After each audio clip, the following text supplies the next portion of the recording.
पुण्यात कृषी मंत्री दत्तात्रय भरणे पत्रकारांशी बोलताना म्हणाले, नगरपालिका आणि जिल्हा नगर परिषदेच्या निवडणुकांसाठी सध्या स्थानिक पातळीवर कार्यकर्त्यांचे मत जाणून घेण्याची प्रक्रिया सुरू आहे।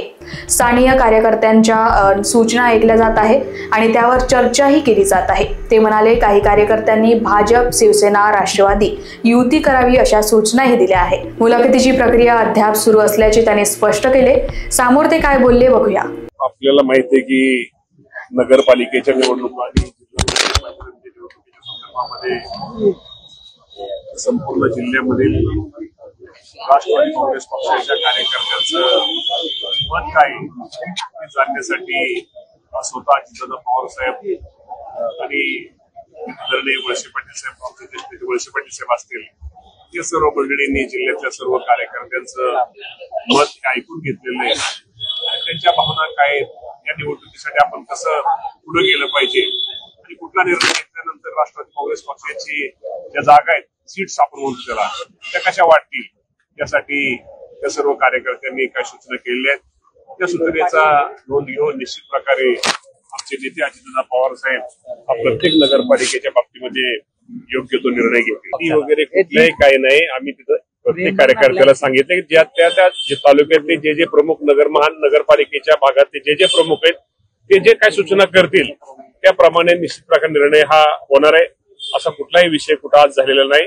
फक्त जे इच्छुक आहेत ते इच्छुक सगळेजण येऊन दादांना भेटतायत आणि आपल्या भावना व्यक्त करतायत। त्या बाबतीमध्ये आज तरी अजून निर्णय झालेला नाही।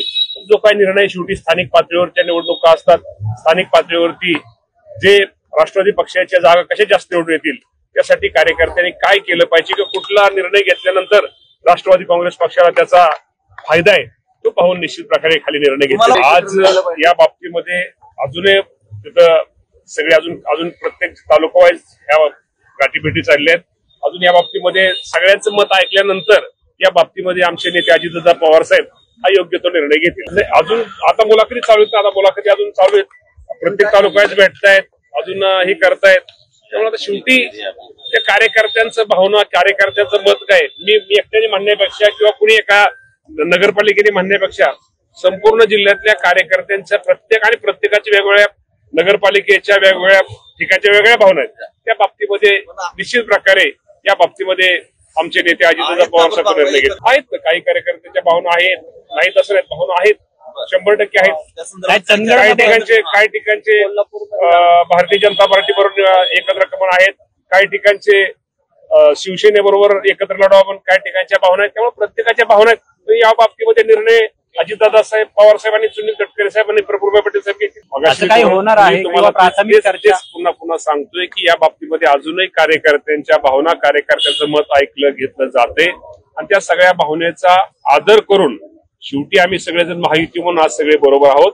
परंतु शेवटी कार्यकर्त्याचा त्या परिसराचा, त्या गावा, नगरपालिकेच्या हद्दीतला सगळ्या प्राप्त परिस्थिती विचार करून जास्त राष्ट्रवादीचे कशी सीट निवडून येतील यासाठी योग्य तो निर्णय शेवटी कार्यकर्त्यांची भावना ऐकल्यानंतर दादा, तटकरे साहेब आणि प्रफुल्लभाई घेतील। दोन्ही राष्ट्रवादी महायुती म्हणून आम्ही काही ठिकाणी भाजप सुद्धा एकत्र युती करावी, काही ठिकाणी शिवसेना शिंदे साहेबांच्या गटावर सुद्धा एकत्र हे करावी। शेवटी कार्यकर्त्यांच्या सगळ्यांच्या त्या भावना आहेत, त्या भावना जरी सगळ्यांच्या जरी गेल्या तरी शेवटी निर्णय हा अजितदादा पवार साहेब, तटकरे साहेब आणि प्रफुल्लभाई घेतील। अजून आता मुलाखती चाललेल्या आहेत, अजून मुलाखती सगळ्यांचं मत ऐकल्यानंतर या बाबतीमध्ये अजितदादा पवार साहेब, तटकरे साहेब, प्रफुल्लभाई निर्णय घेतील। या बाबतीमध्ये मी तुम्हाला आजही प्रामाणिकपणे सांगतो, या बाबतीमध्ये आमचे नेते अजितदादा पवार साहेबांनी दुसऱ्या दिवशी, तिसऱ्या दिवशी खुलासा केलेला आहे। त्या बाबतीमध्ये अजितदादा पवार साहेबांनी त्या गोष्टीवरती खुलासा केल्यानंतर माझ्यासारख्या कार्यकर्त्यांनी परत इतर त्याच्यावरती भाष्य करणं, ऐका ना, भाष्य करणं बरोबर नाही। कुठलाही आरोप असू द्या, शेवटी पुढचा माणूस आरोप करत असतो। तर या बाबतीमध्ये स्वतः अजितदादा पवार साहेबांनी खुलासा केलेला आहे। त्यामुळे खुलासा केल्यानंतर तो खुलासा परत माझ्यासारख्याने खुलासा करणं बरोबर नाही। शेतकऱ्यांच्या साधारणतः 20,000 कोटीपर्यंत शासनाचे GR निघालेले, ते आजही GR निघतायत।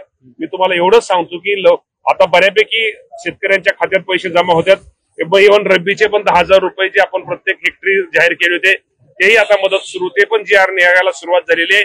त्यामुळे ज्याप्रमाणे राज्याचे मुख्यमंत्री देवेंद्र फडणवीस साहेब, एकनाथजी शिंदे साहेब, अजितदादा पवार साहेब या सर्वांनी जे शेतकऱ्यांना एक घोषणा केली होती स्वतः ही तिघे पण स्वतः शेतकऱ्यांच्या शेतकरी अडचणीच्या काळामध्ये, दुःखाच्या काळामध्ये प्रत्येक गावाला, प्रत्येक शेतकऱ्यांना भेट दिली होती आणि त्यांनी जे आश्वासन दिलं होतं, जे सरकारने पॅकेज जाहीर केलेले शेतकऱ्यांना मदत मानण्यापेक्षा सहकार्य करण्याचं, त्या बाबतीमध्ये सरकार कसुबर हे करणार नाही. शेतकऱ्यांना संपूर्ण रक्कम, संपूर्ण मदत ही दिली जाईल. Bureau report, Lokvahini media, Pune.